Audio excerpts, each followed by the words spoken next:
We gon' separate laugh from jab.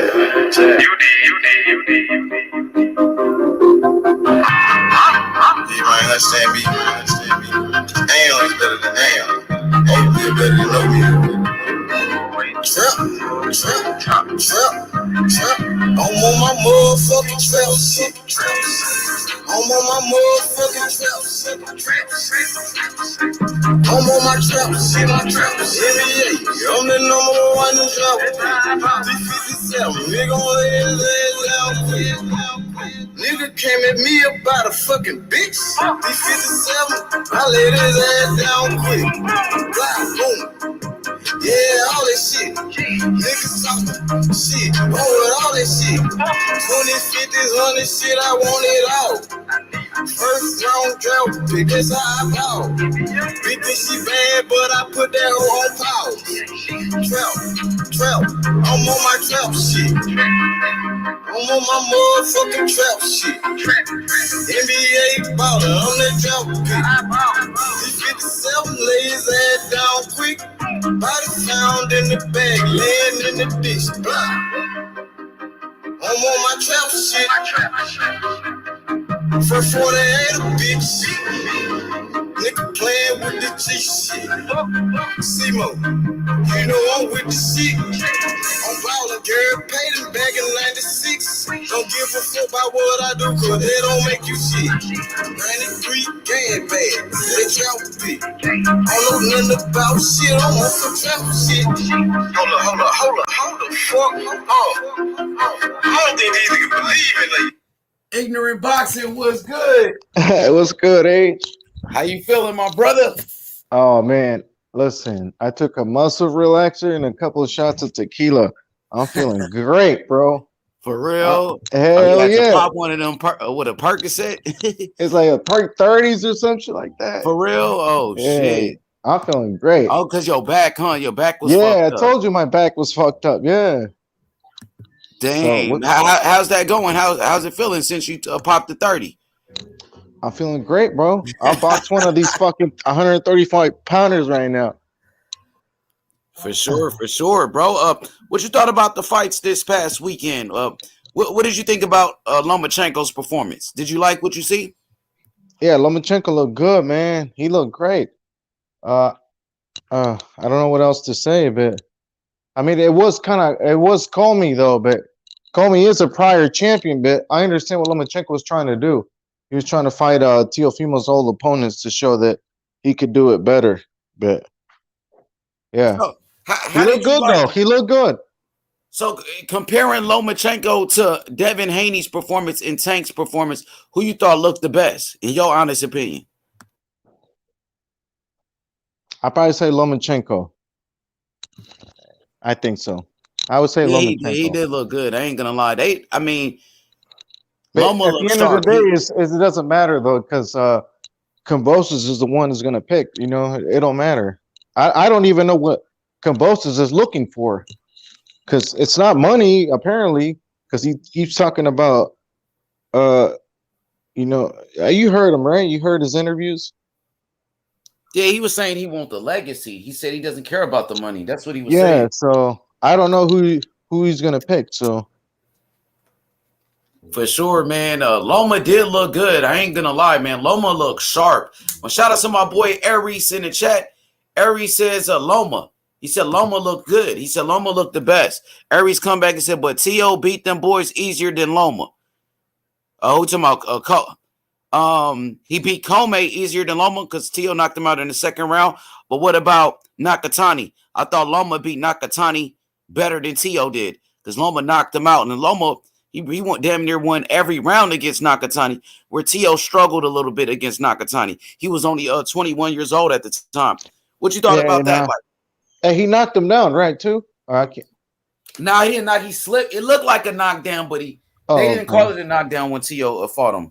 They never called it a knockdown. What's good, man? Chad Boxing. Salute, brother. Hey, the thing about when T.O. fought Nakatani was that they used the excuse that he was having family issues. Remember that? That was a big thing. That's all I remember. Even like Huh? before the fight, they were saying, "Oh, he had family issues, like you said. He got married to his wife, and I guess his family didn't want him to marry her, and all of that. He was going through a lot. I guess he said he had like a mental breakdown around that time. But that's the reason. That's the reason they said he couldn't KO him, right? Yeah, that's Because part he of the was reason. having. Yeah, Yeah, okay. yeah, that's part of the reason. But he did struggle a little bit against Nakatani. He did. Nakatani gave him some Yeah, he good work did. in there. He's It a wasn't tall guy. easy. Yeah, he's a big I think guy. we watched that Nakatani was a fight big together guy for back in the day. 135. I think me and you, we watched that fight a long time ago when we was on the Boxing Voice back then, and we was on Skype, and we was all watching it, and I wasn't impressed that time. I think that was one of my first times really just watching T.O. because I would see T.O. highlights. He was knocking everybody out, and then I'm like, man, let me see what this kid is all about. You know what I mean? Let me watch this fight with Nakatani, and it kind of like it wasn't that good. You know what I mean? He kind of struggled a little bit against Nakatani, to be honest. But I guess T.O. Senior, his father told me that they broke his orbital bone, like Ronan said. He said I think T.O. broke Nakatani's orbital bone in that fight. He did, but Nakatani still went 12 rounds with him, despite having a broken bone in his face. Nakatani still gave him good work, and that was one of T.O.'s his Hey, bad hey, worst performances. speaking of orbital bones, have you seen Caleb Plant's recent interviews? His eye looks fucked up still. What the cut under his eye or? No, his eye still looks fucked up. Where Canelo punched the fuck out of him. So I And he's was supposed to be watching. one of the Listen, I was best watching boxers. the interview earlier, and his eye. He tries to like not look at the camera with his eye, like he's But trying to get an angle and shit. yo, even Kind of that like a. mark when Canelo slapped him and Canelo put that cut under his eye, I still see that mark under his eye too. That shit was kind of deep. That little cut that when Canelo slapped his glasses off, you could still see it. You know, shout out to Danny the Great. Said Haney broke Saul Abdullah's orbital bone, and he was the number one contender of the WBC. Yeah, Zaur Abdullah. Devin Haney did break his orbital bone. He did. You know what I mean? Nakatani. Okay, Tiafimo, he broke Nakatani's orbital bone. Devin Haney, he broke Zaur Abdullah's orbital bone. But Devin Haney stopped Zaur Abdullah. Nakatani was tough. He was able to fight with a broken orbital bone. I think even against what's the name of Felix Verdejo? I think Felix Verdejo had a broken orbital bone too. And no, Felix Verdejo, he broke Nakatani's orbital bone. Hey, that dude That went to happened a jail, couple right? He's times. still in jail, right? Yeah, he is. Man, he was supposed to be a champion. That Yeah. motherfucker was supposed to be one of the Yeah. best prospects. Yep. They look at him now. Shit. Hey, you remember people talking about him a couple years ago, Verdejo? Like, Yeah. was he a Before high he was prospect? undefeated. Yep. He was supposed to be the next Puerto Rican star and shit, but He came up short, man. He actually had a lot of talent, man. I just don't know what it was. I heard he got in some type of a motorcycle accident. He came back and he lost to yeah, he had a Lozado. motorcycle accident. Yep. He lost to Lozado. Lozado was the first man to beat him. He had a loss. Verdejo already had a loss before Nakatani beat him. Some Hey, people just he can't get it wasn't. right Yeah, he outside the wasn't. ring. Hey, he wasn't supposed to lose to Nakatani though. And what you thought about Tank Davis' performance against Isaac Cruz? Were you impressed with that one or no? Nah, man. I thought Tank's supposed to go forward, not backwards. Last time I looked at a Tank, they just go straight forward. He had to make his adjustments though. Yeah, he had to back up. Hey, I don't want to hear none of that broken hand bullshit though. Come on. You I see the know. picture of his hand after the fight? Yeah, I saw of it. I don't care. You know what I said? Hey, Wilder had a dent skull, so I don't want to hear none of that shit. Yeah, for sure. But what you thought about Tank making those adjustments in boxing? But hey, Boxing smart. Yeah, one thing I noticed about Tank, he can actually box. He It was actually weird. I'm not gonna lie, he was actually fucking weird watching him box because he never does that shit. So I don't know. Make those adjustments, man. It's all about making adjustments in there, and that's what he did. But once Tank started moving like that, yeah, he kept turning around. You watch the pivots and everything. Up Cruz. It offsetted Cruz' attack. Cruz wasn't, he wasn't able to put that pressure on him like that. Tank started moving, and it fucked up Cruz. It fucked up his attack right there. He wasn't able to get to him like that because Tank start moving, and that says a lot about Tank's IQ. You know what I mean? Did you think that was a good thing to see Tank make those type of adjustments, even though he was backing up? But it helped him win the fight, though. It definitely did. You know what? Like I said, the strangest thing was watching him box because he usually goes forward. So I don't know, but he did good though. He did good. Were you impressed with that skill? Like, did that kind of impress you that he was able to move like that in box the way he did? I mean, he did okay, but I wasn't impressed.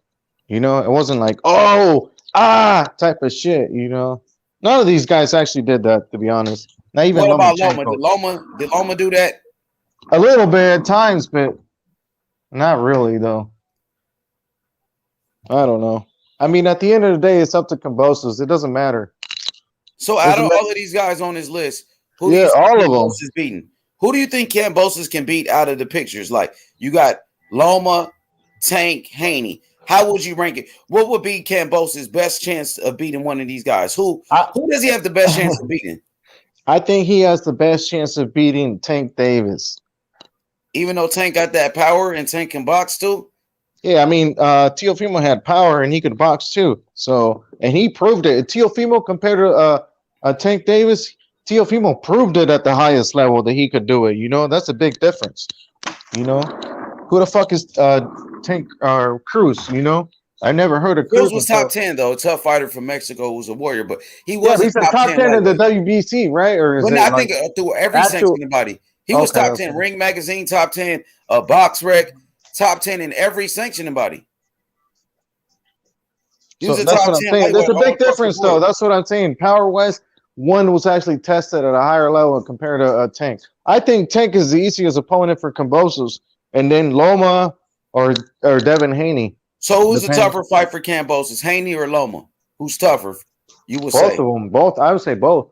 But if you had to pick one, which one would be the tough? I couldn't say because they bring both like different you know, like styles to the fight. So I don't know. I always say it's the same way. Equal. You would say Haney and Loma fight is equal for Kambosos. Yeah, 50-50. Yeah, 50-50 for Lomachenko's no joke. Even though he's older and shit, and people want to say he was fighting Comey and he fought Nakatani.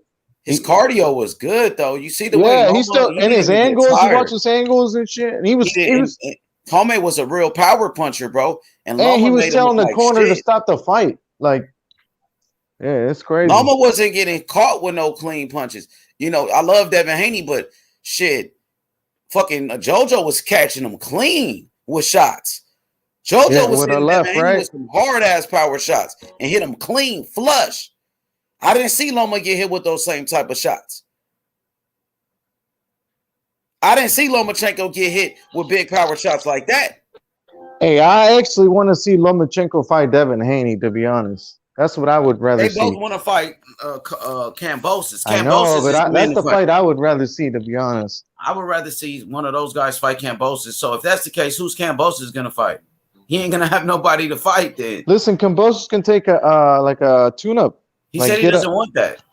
He already said he doesn't want that. Man, fighters say shit all the time, and then once shit gets going, they change their mind. And once the promoters start talking, everything changes. So he can say whatever he wants, but at the end of the day, I'm just going by what the man said. He said he wants to fight the best. He don't want no tune-up fights. He said he's going straight for the top guys.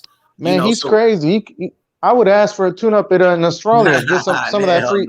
A free check, man. That's a free check. Yeah, but I want to see the best fight the best. And he's got a kid. I mean? He's got a family, man. Kambosos is stupid. Come on, Kambosos. Fight the best. Me as a who cares? He can. Hey, you can always fight the best though. After that, you can always fight the best. After that, I mean, look who they're fighting. Look who fucking Tank Davis is fighting. Everybody else is fighting. Why can't Kambosos do something like that? Teofimo was supposed to be the number one at 135, right? He just beat him.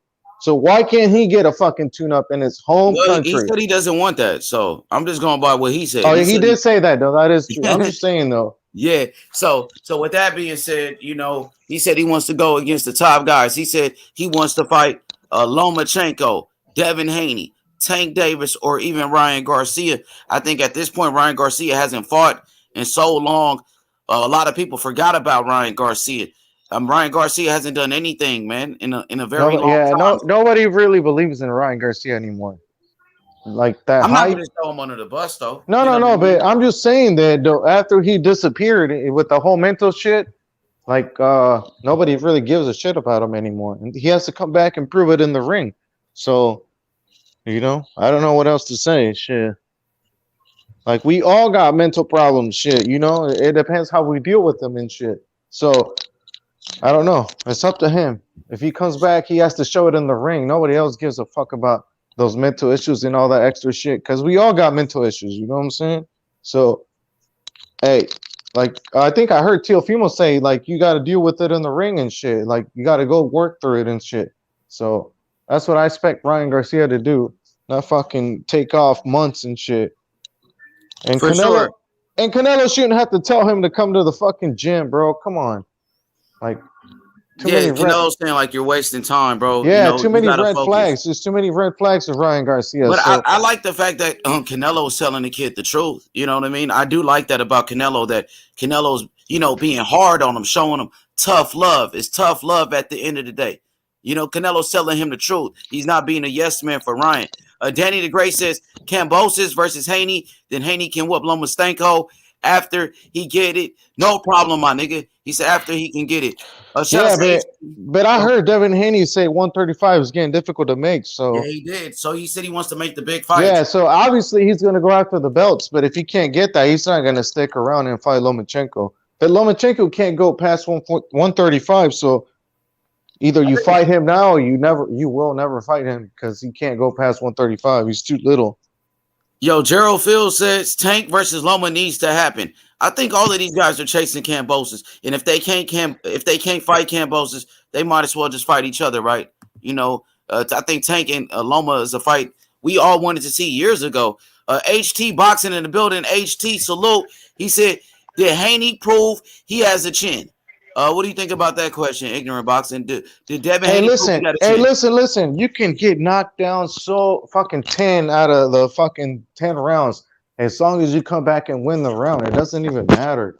Do you feel like Haney proved that he got a chin? Did you think? I mean, JoJo's a 130. He's a smaller weight class, so I don't know. He's not a big puncher, but Haney. Yeah, he's not a big puncher, so I don't know. He did take his best punch, but JoJo is not the biggest puncher. So, you know what I mean? It's not like he was in there with a puncher. Who would you say Devin Haney has to fight to prove he has a chin? Who would you say? You got to see him in there with some of those top punchers. Like who, though? Like Comey is a puncher. I want to see him take a Richard Comey right here and how he reacts. Linares was a good puncher. He showed he could take a Linares punch. He was hurt, though. Like a Teofimo or Tank. Those guys, these are the guys, man, like the Tanks, the punchers. Loma got popped. A Loma punch. These are the top guys. Take punches from the power punches from the top lightweights in the weight class. A William Zabata, who's a knockout artist, that can show us. You know what I mean? But Haney showed that he got a good chin against JoJo Diaz. He showed it. JoJo hit him with his best shot, but JoJo's not a puncher. JoJo's not a knockout artist. JoJo has never knocked anybody out. I can't even remember somebody JoJo knocked down. JoJo never knocked down Tevin Farmer. He never hurt Gary Russell. He didn't hurt Rocky Moth. You know what I'm saying? He didn't hurt Javier Fortuna. Never knocked these guys down. So I would like to see Devin Haney in there with better punchers, the elite punchers. The Richard Comeys, the Tank Davis, Lomachenkos, Ryan Garcias. These are the top punchers. Even a William Zabata. These guys could hit. A Cruz. I don't think. If Devin Haney can't get George Kambosos next, and let's say somebody else gets him, either Tank or Lomachenko, who would you like to see Devin Haney fight next? Who you said? Who would I like to see him fight besides Kambosos? If he can't get the Kambosos fight. Well, for me, the only fight for him at 135 is Kambosos. But if he can't get Kambosos, he want to stay at 135. Lomachenko, of course. Lomachenko is one of the top guys. Tank Davis. Who else? Shit, why not Comey? Comey is a possibility if you're gonna stay at 135. You want to stick around. Even the Isaac Cruz, why not Cruz? Ryan Garcias. These are the fights. The top guys. I want to see him in there with the top dogs. What's good, nostalgic, and my boy Godzilla, the one and only boxing historian. What's up with him? Man, we good, man. We just breaking Hey, it down. boxing historian. I was watching some of the old show from last night earlier. I think we want to release that. If you What's could going on, copy, Ace Money? chop it up. I saw you couldn't stop laughing. That shit was funny. Yeah. What up, brother boxing? Brother, what up, though, brother? Doing good, man. Man, we good. So, do you feel like Devin Haney proved that he got a chin? Did Devin Haney prove that he got a good chin in his last fight with JoJo? I think he do got a chin, bro. Because JoJo do know. Do you think JoJo hurt him at all in that fight? Like Was Yeah, he but buzzed at JoJo's all not by a puncher JoJo? though, so you can't really say I he just proved said he he's has not a a chin big against power puncher, so JoJo. I'm not sure. Do you feel like Like, JoJo if was he hurt at considered, all? like, kinda like what At a- all a in that? I mean, do you co-main feel like could Devin be, Haney like, was somebody hurt against got, JoJo? like some power. Did JoJo hurt Devin Haney at all in that Never fight? really been tested like that, bro. I don't think he hurt him, but he landed a good Linares shot did here test and the chin, there. I hold you. All right, historian, do you feel like Devin Haney was hurt by JoJo at all? I think he got buzzed a couple times, and he was able to recover to a certain degree. But I think there was 3 times that overhand left kind of backed him up and wouldn't say rock him, but it stunned him. You know what I'm saying? And he had to get on his back foot a little bit. That's what I would say. So Rodney, shout out to Rodney Evans.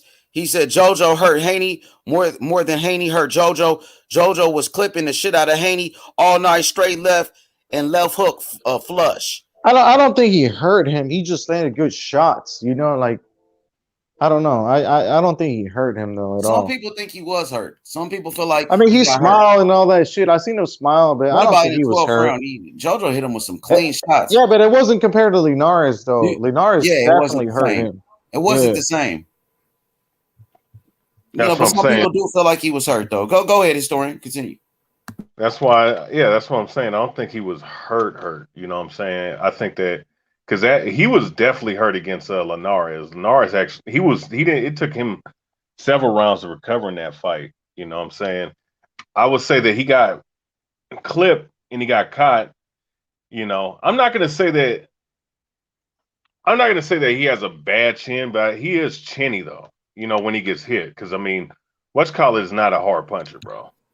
Hey, I think you might not like his reaction when he gets hit, but he might not be chinny though, but he does react a little different. You know what I'm saying when he gets hit. Because after the fight, Regis Prograis said, "Oh man, Devin Haney got a fucking chin." But there's some people that still question his chin, right? There's people out here like historians thinking that he's chinny. Yeah, because JoJo's not a puncher. That's why. Rodney Evans is saying that he felt like Devin Haney was hurt in there. What about you, nostalgic? What about you, bro? You feel like Haney proved that he got a chin in his last fight? Or you still got questions? I don't think. I actually think he is chinny. I don't think he takes shots well, in my opinion. I think he's gonna be like a guy like Tony Harrison. I feel like down the line in his career, where like he's gonna like fight a guy who can hit, and then he's gonna probably get knocked out like a Julian Williams.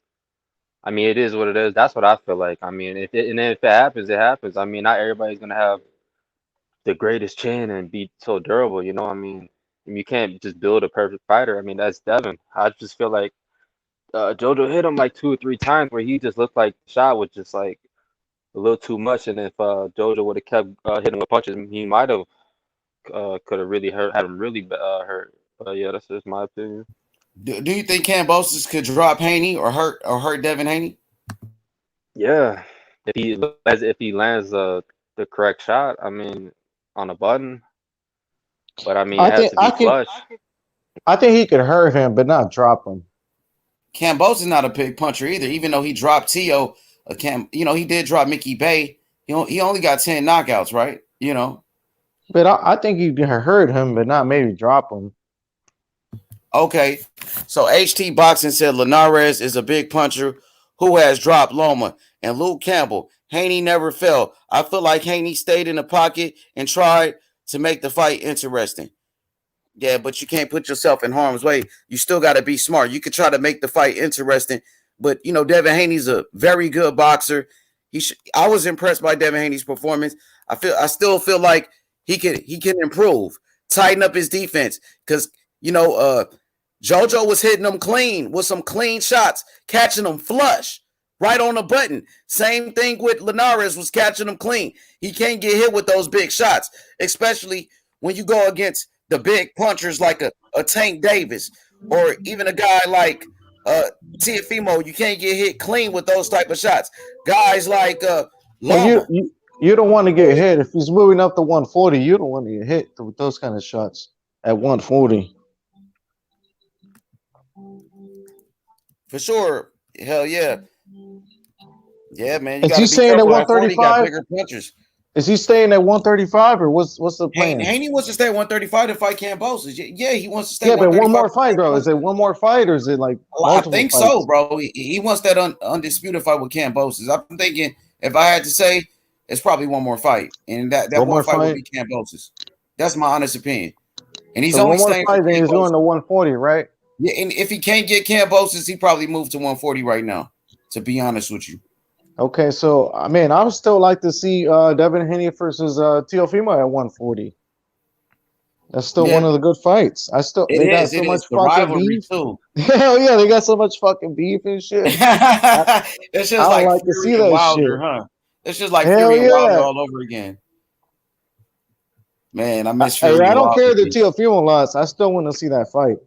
I'm telling you, for sure. I want to see that shit. Yeah, I think T.O. Sr. just called them out too, because T.O. just accepted his award for Fighter of the Year, and T.O. Sr. got his award for Trainer of the Year, and they said they still want to fight Josh Taylor and Haney.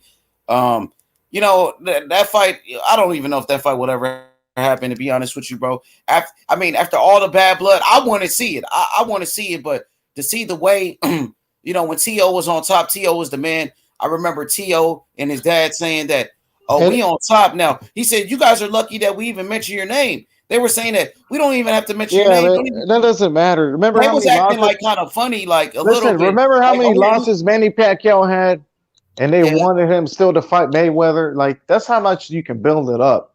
Yeah, like, right. I still want to see that fight, though. I'm not even kidding. Haney might feel a certain type of way, like, when you were the champion, you didn't give me one opportunity, but now since you lost, at 140 they all start fresh, though, so it doesn't even matter. 135 is different. So at 140, they all got the opportunity to like hold grudges. Listen, if they all, man, I don't want to hear none of that shit because that's the truth, though. That's the same shit. Jermall Charlo got a grudge against Andrade. For something that it has nothing to do with him. It's about his brother. I don't want to hear that shit. I want to see it, but I just know how it goes, right? Like, for some reason, Canelo was saying he'll never fight Andrade. Like, you'll never get it fight. I'll never fight you. So, they're not in the same weight class, but, people do hold grudges for whatever reason. I want to see the fight, though. Hell yeah. I always want to see T.O. versus Haney, bro. Fuck yeah. Yo, what's good, everybody? Well, what up, Khaled? What's good, brother? Salute. How you guys doing today? We good, my brother. How you feeling, bro? I'm feeling good. Have you guys heard about Tank and TMT not wanting to release their PPV numbers? Yeah. No, I didn't hear that. You must have just heard it. Or some shit. How do you guys feel about that? They're not trying to release the numbers. Man, honestly, I don't give a fuck about pay-per-view numbers, right? Mm-hmm. All I want to see is Tank Davis fight either Devin Haney. Actually, I would rather see him fight Lomachenko. If they can't get the Kambosos fight, I want to see one of them guys fight Lomachenko. Man, either Devin Haney or Tank Davis. Loma's not getting a fight with anybody after that fight. Lomachenko, man, look at man. Loma need to fight somebody else, bro. He's fighting out Lopez's washed up opponents, man. Bro, those are top five. You didn't say that before the fight. You didn't say that before the fight, though. He fought Cole, fought Nakatani, right? You didn't say that before the fight. He's a Lopez. Why? Why did he do that? Why did he fight Nakatani? Like, come on, bro. Comey was already. Why did he fight Nakatani? Can you explain why he fought Nakatani? Bro, first of all, Nakatani was already destroyed. Lopez. Why did he fight Nakatani, though? You can't explain why he fought Nakatani. Can you explain why he fought Nakatani? Bro, I'm saying why did he fight? He fought Nakatani because Teofimo wouldn't give him the rematch, so he wanted to show that he could beat Teofimo's prior opponents better than Teofimo did, so... No, he just explained it, bro. I'm not getting emotional. Lomachenko, I like how Loma's looking, but bro, let's just be. I feel like he needs a fresher name at 135 that we didn't see that Lopez fought, bro. Wait, so you're saying Loma I got a feel weak like resume? So Lomachenko needs a fresh name at 135, and who else? Who else needs a fresh name at 135? Who else? Who else? Bro, I don't want to see Who else? Bro, nobody want to keep on seeing him. Who else at 135 needs a fresher name? Who else? Loma did all the Tank heavy Davis could lifting. use a fucking fresher name. Couldn't he? Tank Davis could use a fresher name, right? Well, nigga, Tank Davis not fighting. Yeah.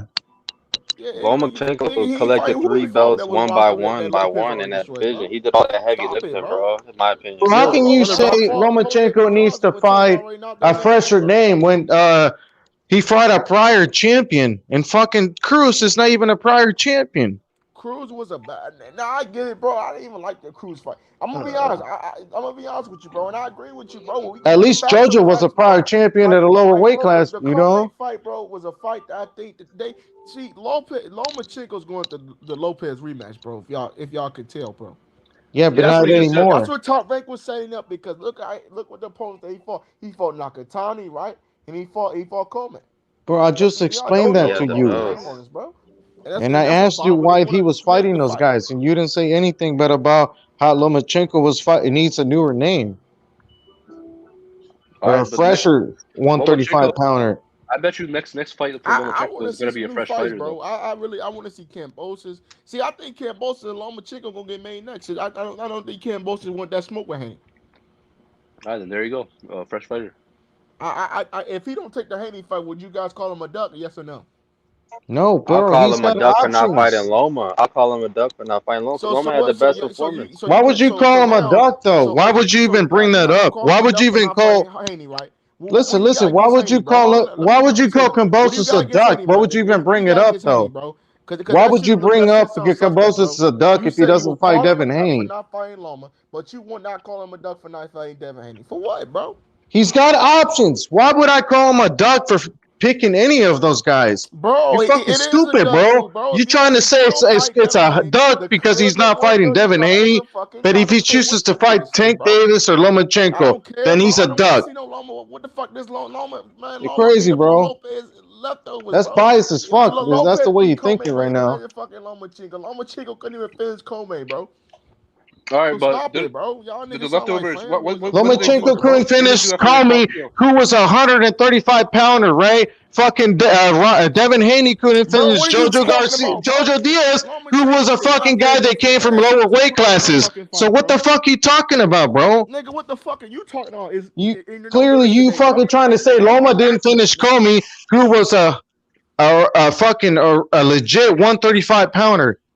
So you're not complaining about fucking Devin Haney not finishing JoJo, who came from the lower weight classes. Bro, I gave him credit, nigga. Like, that was a good win, and I said that was a good win, bro. But I'm saying this, bro. All I'm saying is, nigga, I don't want to see Lomachenko get another opportunity, nigga, until one more fight, bro. Until one more fight. I think the Haney and Kambosos fight should happen, and the winner of that, they need to fight Lomachenko. Could you agree with that, bro? Listen, opportunities are up to the fucking opportunities. Has nothing to do with the fans and the way fans think. That shit comes with the fucking Top Rank and all those people that are willing to put up the money, though. So, bro, see, they want to control the 135-pound division. So who do you want? Who do you want Loma to fight next, then? If not Kambosos, who do you want him to fight? Nah, man, Tank Davis is at Daycare Promotions, man. The Jake Paul fight. Yeah, who else is he gonna fight? That's what I heard. Yeah, so who else is he gonna fight next? That's that fight. But I'm just saying, like, bro, there's nobody else. He beat the next people after them, man.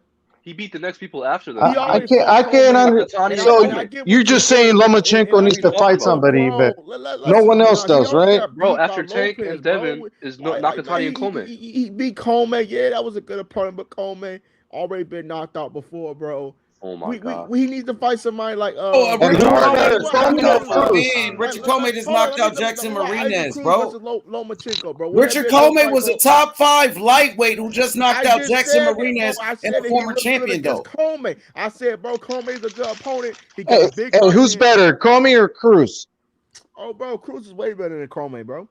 Coleman was the only champion at 135 that all the guys. Coleman was a former champion. Cruz has never been a champion, bro. Cruz has never been a fucking champion. See what I'm saying? And I'm gonna let you go in it. Richard Comey was a bad motherfucker, bro. Like he was in that Robert Easter fight. I thought he won the fight, bro.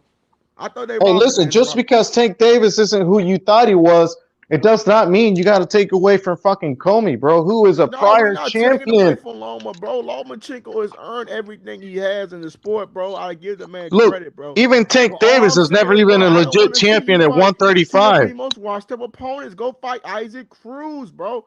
That's the fight I want. If he so you know now you want Loma to fight Isaac Cruz? Why? What the fuck? Just because he wants Isaac Cruz because he gave Loma fucking Tank Davis a hard fight, bro? You crazy now? Come on, man. See if he fought this dude's fucking bro. We all. I'm not, bro. We not even talking about Tank. I said Tank Davis is not gonna take the fucking rematch. Everybody up here knows that shit. They're not doing that, bro. You know I think they might do that against Isaac Cruz. Isaac Cruz is a dangerous opponent. What I don't think so. I think man. Loma should fight. What makes you say that Isaac Cruz is the dangerous opponent? Based on the fight he gave Tank Davis? He just is. He just is? He just is, huh? All I'm saying is I think Kambosos will be a duck if he don't fight Haney. I'm gonna just keep it. That's my opinion. Hey, go ahead. Go ahead. He was your boy, man. He is my boy, nigga, for life, nigga. But like, bro, you should agree with me, man. Like, I'm saying though, I'm just laughing because you called him a duck, though. That shit is funny. Go, I want to hear what they think. He is, man, nigga, like quack duck, nigga. I mean, how can you call a guy a duck who's got options, though? He went to all of their fights. Like, bro, what the fuck are you talking about? Nigga, the fight is to make his Devin Haney fuck all what the fuck? It's George's choice. It's up to George. So who the fuck does it matter who he picks? They're all good opponents, right? Oh, he gotta have and he doesn't want a tune-up. He doesn't want a tune-up. He wants one of those high elite 135 pounders. So what does it matter? What does it matter if he picks Loma, Tank before Devin Haney? You don't want the division cleared up, bro. You don't want this division cleared. You want to fight Loma. You want to fight. You say the division is cleared up. What the fuck? Haney and they say Kambosos is already undisputed, though, bro. You know, I love Devin Haney, but the WBC they already said that Kambosos was undisputed champion, bro. And that's why when ESPN, hey, listen, I'm not gonna call him a duck just because he doesn't fight Devin Haney. You can say the same about the other ones. If he doesn't fight Lomachenko, he's a duck. Or if he doesn't fight Tank Davis, he's a duck. Then. Like Loma, if he gets a title shot, I will say he deserves it because he beat 2 top 5. That's what I'm saying, though. It doesn't matter what we think. It's up to George. George is the one who's gonna pick who gets a shot. Nah, man, nigga, I just want to see the fights, bro. I just want to see the Haney versus Kambosos fight. These are the two dudes I want to see. What about Kambosos versus Tank? Kambosos versus that's a good fight, bro. These are good fights, but let's do it after Haney, bro. If he beats Haney, then okay. Because you like Haney, though, right? You pushing for Haney. You a Haney fan, so that's why you want Haney. No, nigga, I'm not no Haney fan, nigga. You are a Haney fan, fights, bro. Nigga, I just want to see Haney win, nigga. I like Haney, nigga. I like P. Yeah, I mean, I like Haney too. I don't really care. Hey, honestly, I don't really care who George picks.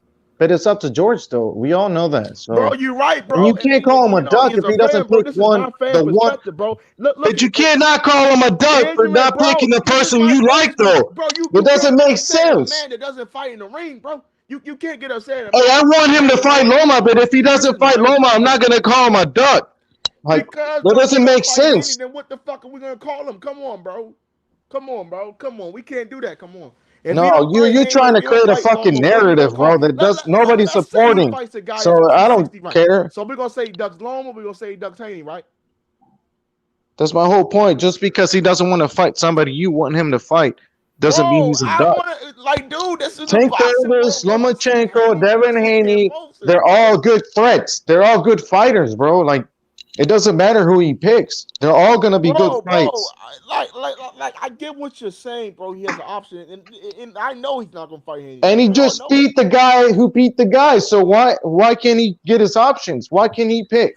Bro, like, and he's not trying to get a tune-up either.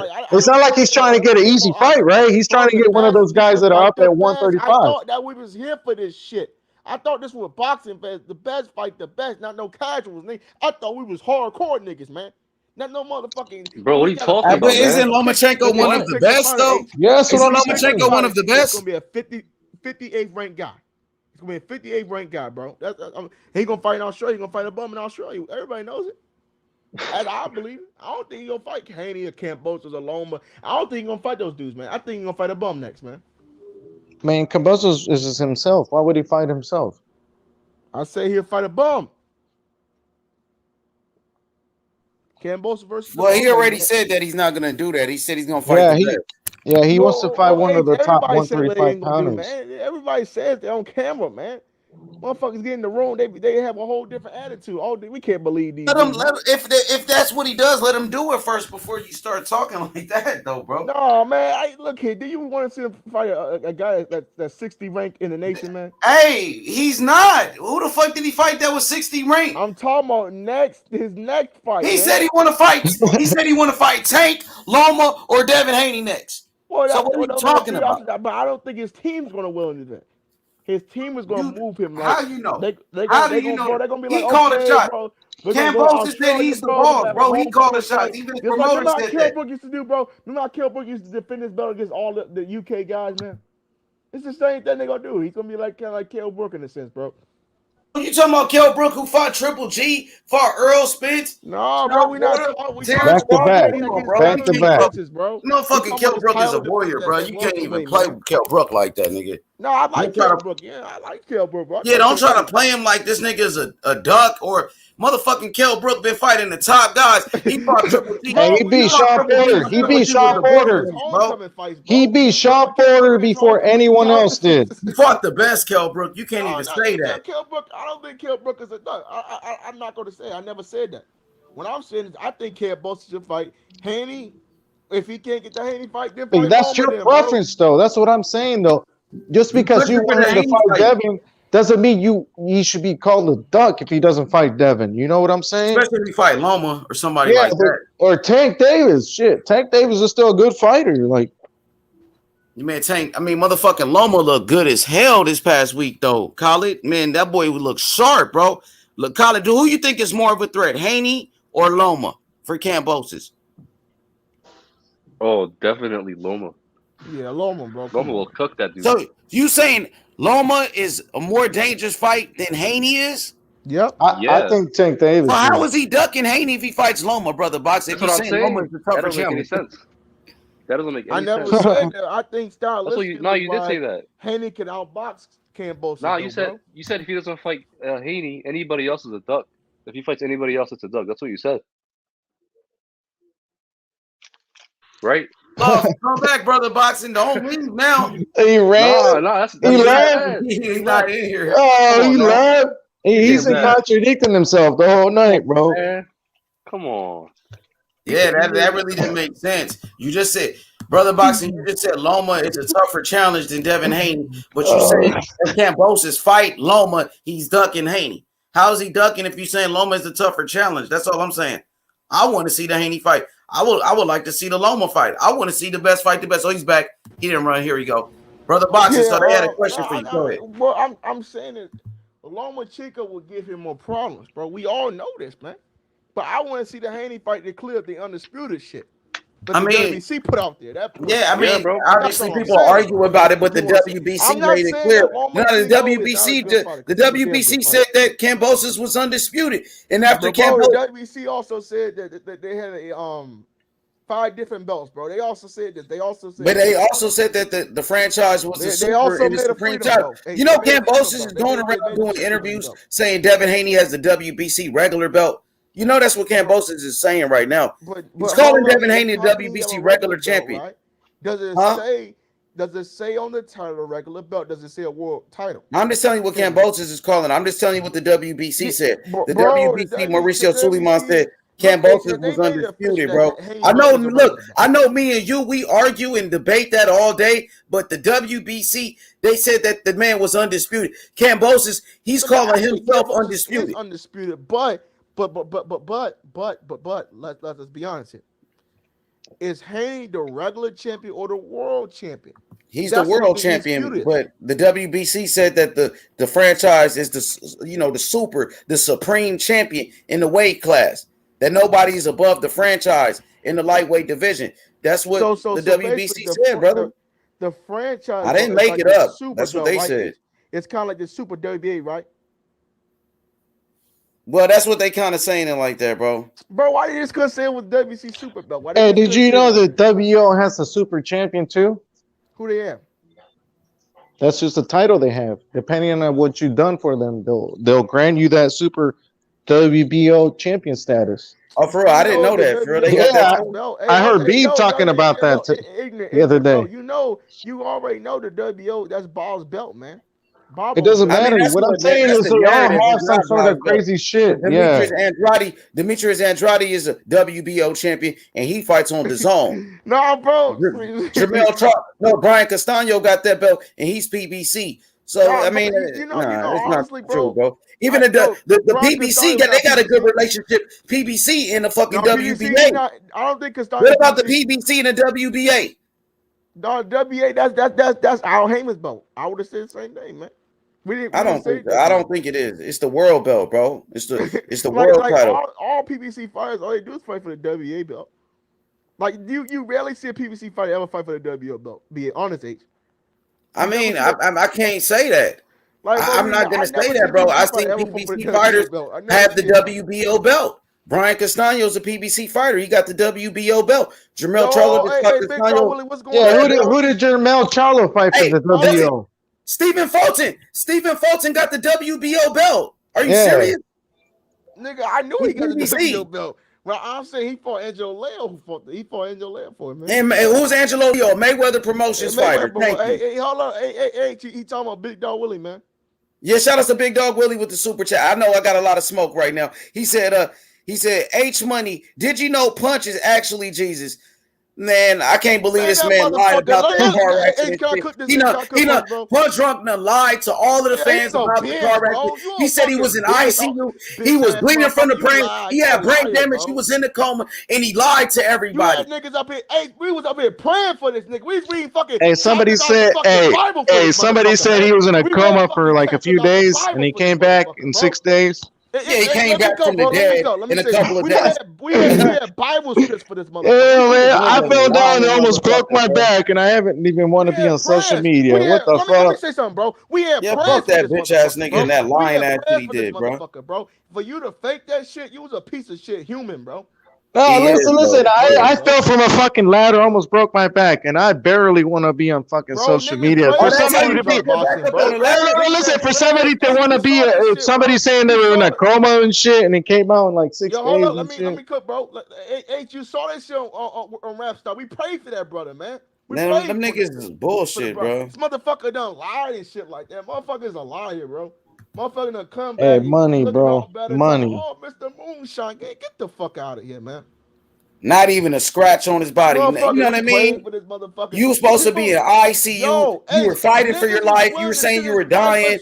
The motherfucker back on YouTube smiling without even a scratch. Did that shit for. Yeah, man, let's talk about boxing. I don't even want to talk about that bitch ass nigga, man. Ignorant boxing. I want you, in case you could chop that little piece of so we can release it if you want to.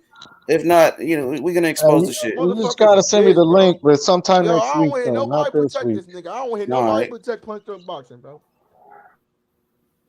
That was some hoe ass shit. You know what I mean? Let's get back to the boxing talk. Shout out to my boy Shadow Ghost. Hey, did you watch the Bivol fight or nah? What you say? Bivol fight. Did you watch Bivol? Bivol fought this weekend? He did. Oh, did you watch it? Tell me what you thought about Bivol's performance. I ain't watch it. I gotta go watch the replay, man. I wasn't impressed at all. I think Canelo can take him. I think Canelo could take that belt. He didn't look that good? Nah, he didn't, bro. He did not look that good. How was his jab? How was his movement, his boxing skills? Did he look good? Nah, he just looked very sluggish and, like slow. And I don't know. I felt like he could knock that dude out, but he just wasn't really putting the pressure on or anything like that. Ah, that sucks, bro. For real. Listen, based on that performance, I don't think he could beat Canelo. Based on that performance, I don't think he could be. I don't know. I think he just holding the belt hostage. Huh? Did he go? It went 12. Yeah. That shit went 12. He's one of the best boxers in that weight class. Huh? I think he's one of the best boxers in that weight class as far as skills are. Yeah, you know but what I mean? He didn't look that good though. So I don't know if he's trying to play possum, trying to get the Canelo fight, or what. But he didn't look that good. He won the fight, but shit, it's just the way he looked though. You guys think he's better than Better Beef? Nah, I mean, he might be the better boxer as far as just footwork and jab and all of that. But you got to understand, Beterbiev, he got the one punch knockout power. He got that equalizer. He's a knockout artist. I don't know what y'all think. Bibble's power might not be what I thought it was, man. So I think Beterbie's a way stronger fighter than Bibble is at 175. Yeah, I agree. I don't know. I still think Canelo beats both of them though. I think the toughest fight for Canelo would be probably either Bivol, either Beterbiev or Sordo Ramirez at 175. Zurdo. Yeah. Zurdo's good, man. I think Canelo beats Zordo, to be honest. Zordo is good, but I think Canelo's on a different level. I've seen Zordo in some pretty tough fights. That dude Maxime gave him a tough fight. That one Russian dude. And he fought Jesse Hart twice at a 168 in the top rank before he left. I want to see more. Zordo fight on Saturday, matter of fact. You know why? Because people didn't want to fight him. Yeah, that's what I heard. But I ain't gonna call Bivol a duck or anything like that. No, I'm just saying Bivol didn't want to fight him. So that's what I heard though. But I don't know how true it is. Why he didn't want to fight him or what. What was the reason why he didn't fight him? I'm not sure. I would love to find out though. But I heard some people try to call Bivol a duck. He's ducking Zordo. I'm not gonna say that. People use that duck word and just throw it out there. It's called everybody ducks. But that's not the case. No, but listen. Bivol has the opportunity to get the Canelo fight. Obviously, he's going to stay undefeated and try to take as easy fights as he can until the Canelo fight comes around. So it already has been offered to him. So why not fucking stick around and wait for it? That's a big money fight. I mean, look at fucking Charlo. He's been waiting for years. Look at Andrade. So it doesn't even matter. These fighters will wait around for that kind of money. So I don't know. Yeah, maybe, I know Eddie Hearn is his promoter. Eddie Hearn is advising him.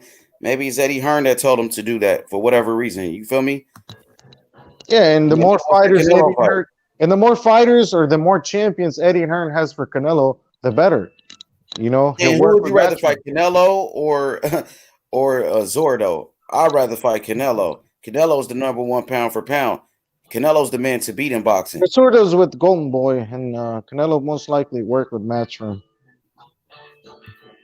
Somebody got some music. I wouldn't mind though. You know what I mean? Those are some good fights. I want to see the best fight the best. And you can't sit around and just wait for Canelo forever. Canelo is gonna do what he do. You know what I mean? Canelo, he's gonna move up to cruiserweight and fight Makabu. So what are you gonna do in the meantime? Hey, y'all, man, stop trolling Shadow Ghost, bro. Come on, man. Shadow Ghost is cool, bro. Y'all chill with that, bro. Shadow's my boy, man. Come on, man. Shadow family over here, y'all. Oh, why are they trolling him? I don't know why, but you know what I mean? Hey, come on, y'all. Shadow cool. Punch is the one that lied to Shadow. Punch Drunk lied to Shadow Ghost. You know what I'm saying? So you keep that, you know what I mean? A lot of people got Marcus Brown beating Beterbiev. What do you think about that? I think it's a good fight. I think the athleticism of Marcus Brown can give Beterbiev some problems, but I'm gonna go with Beterbiev though. I got Beterbiev, man. I'm gonna go with him. Knockout? You think he'll knock him out? Yeah, I think so. But I think the youth and the speed of Brown could give him some problems, but I just think the power is too much. He got too much power. Yeah, y'all just chill with that, bro. Hey, Alex Shadow, cool, bro. Punch lied to Shadow Ghost, Alex. Punch who cares about that shit? Who cares? Just ignore it. Just ignore it. Who gives a fuck about that? Hey, listen. Okay, I'm just saying, Shadow. Hey, what'd you think about Conor Ben? What'd you think about Conor Ben? I saw that clip. He probably washed up Algeria, dog. Exactly. They're fucking hyping him up, man. That's crazy. Because his dad, his dad is a legend, so he's the son of a legend. And now that he's calling out Adrian Broner, come on, man. How the hell you beat Algeria, who was in a retired for 2 years, came back, had a thriller fight, and it looked like shit, and now you fucking want to fight AB. Like, that's crazy, man. I mean, I kind of understand it, though. because like that's a fight he could actually get. What, AB fight? Yeah, Yeah, because they're gonna AB's overpay going AB. to AB's going to Eddie Hearn. But I mean, yeah, he could. I mean, he should fight like Virgil Ortiz, but I don't think that's gonna happen. Bro, yeah, I don't think they're not gonna It's not fight. gonna happen. No. Yeah, but I mean, you guys think he's gonna be one of the top welterweights From the UK, but that's from about the it. UK? Yeah. What you think about that Broner fight though? It's Adrian, pointless. Salute, It's pointless. everybody, salute. Hey, listen. what up, Salute. Rakesh? H money, H money. Hey, What's good, Rakesh? hey, you got the Salute, carpet out or man. what? Yo, I have some good news, man. I'm going to the Veterinaire fight in the Bell Center in Montreal, Canada. Damn, that's good, man. For I real, will Make be sure you go seeing guys. live. Hey, make sure Yes, you go I'm going, live. brother. Oh, that's what's up, I homie. don't think we can go live. Yeah, I They're don't. going to I kick me think out. you can't show the fight. You can't show the actual fight on a live, but you probably go around the arena, you know, sitting in the crowd or Yeah, something. Yes, before you go. probably. Yeah, before the fight starts and shit. Yeah, like that. Yeah, like Yeah, how Nick it's be going to doing. be a good fight, man. For real, you excited?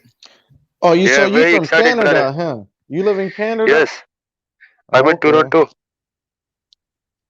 And Okay, Rakesh, that's what's man, up. you excited about that one, bro? Yeah, it's very excited, man. It's going That's to a be a good fight. knockout, man. And Canada be lit, especially Montreal, and for boxing, they got you know what I mean? Yeah, they got have a some lot of fighters fights. that came yeah, they got some fighters that came out of Canada, like, you know, even though, like, say Adonis Stevenson, he was Yeah, he patient. was crazy. But yeah, Adonis Stevenson, And they got Oscar Rivas, Jean the new Pascal. Oscar Bridgerweight. Rivas, he's Colombian though. He relocated. I know, but he still lives in Canada, though. Yeah, he does. Who else? You had Jean Pascal, David Lemieux. David Lemieux, John Pascal. Hey, David Lemieux about to fight David Benavidez. Lennox Lewis won They the have a gold new- medal for Canada. Lennox Yeah, Lewis represented Lennox. Canada in the Olympics. He was gold medal for Canada. You know what I mean? Who else you got? Who else? You have a heavyweight prospect named Mahmoudov. Mahmoudov. Yes, he's going to be in the heavyweights, maybe championship good. titles. I pretty think he's good, 10-0, 10 knockouts. 10-0, 10 knockouts. For sure. I got to check him out. What's his name? Arslanbek Mahmoudov. I think I've seen him. He's tall. How tall is he? I think I did see this dude before. I think he's like 6'6" or 6'5". For sure, for sure. Damn, that's a tall motherfucker. Yes, 240, 230 is very big, man. Maybe more than 240. And Fury 6'9", goddammit. And you saw Yeah, Jared Anderson. that's Did you see tough. that Jared Anderson? Oh, yeah, Big Baby. Yeah, what you very thought about impressive. him? You liked him? Very impressive, Rakesh? Wow, only 21 years old, man. He's already fucking up these dudes, man. He's fucking dangerous. Yeah. Yeah, Big Baby, the future. My favorite heavyweight. For sure. Yeah, he's good. I like him. What's up with it? Anthony, what's good, my boy? Yeah, honestly, with Big Baby. I'm kind of. This is why I'm excited about him specifically. It's rare that you see a young heavyweight like this. And like, he's only 22, right? 22, 23? I think he just Yeah, turned he's 22. young. He's young. Yeah, it's rare in general with the heavyweight division that you see a guy in his early 20s. It's always either in their late 20s, early 30s, maybe even late 30s that you see these fighters. So we need to be. I wouldn't say he's the next Riddick Bowe, Danny. That's a little bit too much pressure on him, on Big Baby. To be honest, when I look at him, he kind of reminds, like, his fighting style actually doesn't remind me of Riddick. He reminds me a little bit of Lennox, like how he fights. I think I never seen someone like him, man. He fights like a welterweight, man. The way the flexibility and everything, man. The Yeah, the speed. way he moves, huh? Isn't Jared? Did Jared used to play football or something like that in college? No, I don't think so. But he does remind me of Riddick Bowe, to be honest. I agree with Danny the Great as far as his speed, athleticism, his quickness, his skills. He reminds me of a young Riddick Bowe. And we know Riddick Bowe was the last undisputed champion from America that we ever had. You know what I mean? Honestly, bro, Riddick Bowe was a special fighter. Arturo Gatti He from got Canada. a long way to go, though. Jared Anderson's still young. He got a long way to go. He still got to prove it. But the talent is there. Yo, what's good, Wayne? Talk, you there? Yeah, what's up? What's up? What's good, Wayne? I seen Jared. I seen him fight the other day. You know, he got talent. He got speed. He got some power. I'm trying to get a good gauge on him, so I need to see him a couple more times to really give a assessment on him. But I hear that Kambosos might be fighting Lomachenko instead of Devin Haney. Now, it's a lot of people that have you know, problems with the Devin Haney, him not fighting Devin Haney, him talking about Lomachenko. But I look at it like this: Lomachenko is the legacy fight. Devin Haney, yes, he does have the other piece of the title, so you need to be undisputed, so it won't be no dispute. But I have no problem with him fighting Lomachenko first. I don't know what y'all think, but I have no problem with him fighting. It's like when Terrence Crawford and Earl Spence had Pacquiao in their sights, but those two are the guys that people wanted to see fight. But Pacquiao was the legacy fight though, so I have no problem with him fighting Lomachenko before Devin Haney. Yeah, no, I said this. I said this, but I had another way of looking at it. I said, to me, to eliminate all these arguments that some boxing fans are having, that it was a fluke, that he got lucky being Tio and stuff, to beat the guy that Tio beat for the undisputed championship before, would eliminate all these fluke arguments that people are. There's still fans saying that it was a fluke, like he got lucky. Tio was on a bad night. They're not discrediting him. It's just saying like it was a fluke. It was a fluke win. Like he got lucky. So I agree with you. Well, I don't think it was a fluke win. I think T.O. came in there and he thought he was going to run him over. Just be honest. He thought he was going to run the man over. The man stood his ground, and T.O. found that he was in the fight. And T.O., see, one thing about boxing, I used to box. One thing about boxing, once you make up on your mind that you want to fight a certain way, it's hard to revert back to where you want to change your mindset by round 4, round 5, and say, okay, now I got to fight this way. No, your mind is already made up. Like T.O. mind was already made up. Now, if T.O. would have went in there like he fought Lomachenko, a little bit patient, more looking for the counters, using his jab, I think T.O. could have won. You know what I'm saying? But he went in there with the game plan. He wanted to fight. Now, we can't take nothing from Kambosos because T.O. wanted to fight the way he wanted to fight. That's how he wanted to fight, because he thought he was going to outclass the guy, right? So it didn't happen. No, so I don't think it was a fluke win. It's a legacy, but yeah, no, but there's certain boxing fans that saying Kambosos got lucky, like that Tio came in unprepared, like not focused. Yeah, but that's not luck. That's fucking undisciplined on Teofimo's behalf. You know, you can't take that and use that against Kambosos. Look, part of being great is being ready. Okay, part of being great is being ready. It's not just the physical and the mental. You got to have that too, but you have to be prepared. And one thing, you know, people talk a lot of stuff about Mayweather. One thing I can tell you, that man was always ready. You know what I'm saying? The man was always ready. Yeah, exactly. You stay ready so you don't have to get ready. So it wasn't it wasn't Kambosos' fault that Teofimo didn't take him seriously. You know? Yeah. No, I'm not. I agree. I don't agree with that sentiment. For me, I think it's a legacy fight for Kambosos. If he beats the guy that Tio beat before to get the championships, that's a legacy fight, and he becomes a new king in that division and stuff like that. Yeah, because look, I like Devin Haney because he's saying that he want to fight everybody. He's willing to go to Australia. You got people like Tank Davis, some of him want to go to Australia. Look, man, look. Look, Tank ain't fought nobody. I'm gonna be honest with you. Tank hasn't fought. This man is what? How old is Tank? 26, 27? They got some good wins though, Wayne. We can't just Listen, fully discredit what Tank has done. Tank just beat him. Let me say this. You know, because Tank just beat Isaac Cruz, and Isaac Cruz is a somebody. That's fine. That's fine. Let me finish. Isaac Cruz was a top 10 lightweight in every sanctioning body, bro. So we can't just devalue Isaac Cruz and say he's a bum when he's not. I've been watching boxing for a long time. I understand. Me too. I've been watching boxing since I was a baby, nigga. I was watching the boxing.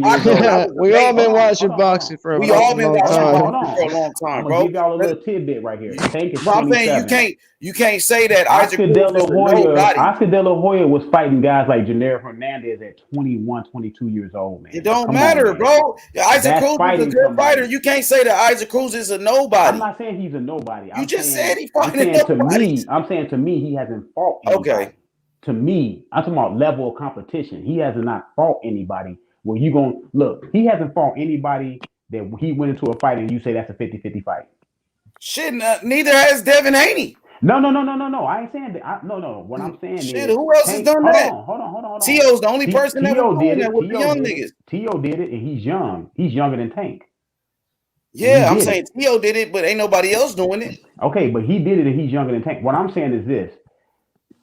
Devin Haney, yes, Devin Haney hasn't been in a 50-50 fight where you going to say he's 50-50, or your boy Davis. But what I'm saying is this. You had guys like Oscar De La Hoya fighting a fight of his career at 26. He was fighting Tito Trinidad. They were fighting at 26. You got this boy, 27 years old, on pay-per-view, and shouldn't be on pay-per-view, first of all. Why not? He's a star. He's a star, right? No. When you go to pay-per-view, Tank is a star. No. Stars fight on pay-per-view. So Tank is not a star now. He just put 15,000 people in the Staples Center, and he sold out in fucking Atlanta 2 times. And Tank is a star, bro. Now you tripping, bro. You just tripping. Tank is a fucking star, bro. That's some bullshit, bro. Hold on. Oscar De La Hoya had 10,000 people coming to his weigh-ins, man. I'm talking about weigh-in. So, but you comparing, I said a fucking star. Oscar De La Hoya was a fucking superstar. Yeah, superstar. Why are you comparing Tank Davis to Oscar De La Hoya? Because Oscar De La Hoya, Tank Davis is still a star. I didn't say he was a superstar. Deserved to be on pay-per-view. You saying Tank Davis fighting nobody? That's not true. Isaac Cruz is somebody. And so was Leo Santa Cruz. He was somebody. And so was fucking Mario Barrios. He was a somebody, bro. So hold on. Nah, nigga, because you try to take away from the man. Are you gonna let me speak? Nigga, I don't give a fuck, nigga. I don't give a fuck. That's a motherfucking lie, nigga. You act like you're the only person that's watch boxing, nigga. You ain't the only person, my nigga. Are you gonna stay in your feelings or you gonna let me talk? Isaac Cruz is a somebody, homie. He risked his life in that ring. Okay. Don't you disrespect Isaac Cruz like that, bro. Hold on. That's a fucking lie, bro. When I say that's a lie. Hold on. And Tank Davis is a fucking star. He's selling out everywhere he go. Even in the fucking Staples Center, nigga. In Atlanta, nigga. Motherfuckers pay up. Somebody on the level it's your love, nigga. What the fuck you talking about? Did Tank Davis fight somebody on the level of Lomachenko yet? Did he fight somebody on that level yet? Has Devin Haney fought somebody on the level of Lomachenko? That's not a comparison for Devin Haney. No, you just was praising Devin Haney. You would say that I like Devin Haney. Has Devin Haney been Why in did a he duck 50-50 Lomachenko fight? for 3 years? You say Tank Davis ain't been in no 50-50 fight. Has Devin Haney been in a 50-50 fight? Why did Tank Davis duck Lomachenko? Has Devin Haney been in a 50-50 fight? Name another young fighter that's been in a 50-50 fight. Tank Davis for 4 years. Why he haven't took the fight? Nigga, has Devin Haney been in a 50-50 fight? No, yes never. Okay, then. But you pointing at Tank. I'm comparing him to one of his comrades. One of his comrades is Tito. That's the motherfucking one of his comrades is Tito. Tito done it, though. Stop lying. Has Devin Haney been in a 50-50 fight? Tio has. You want to criticize Tank Davis? No, Tio done it. So why can't Tank do it? Davis. No, Tio done it. So why can't Tank Davis do it again? Has Devin Haney did it? No. You was just on Devin Haney saying, Devin Haney doing this and that. But Devin Haney, he hasn't been in a 50 fight either. No. I'm criticizing both of them. I'll say criticize both of them then, nigga. I'm criticizing both. Don't single out Tank Davis. Don't single out Tank Davis. Neither one of them has don't single out Tank Davis like he's the only one that's doing it, nigga.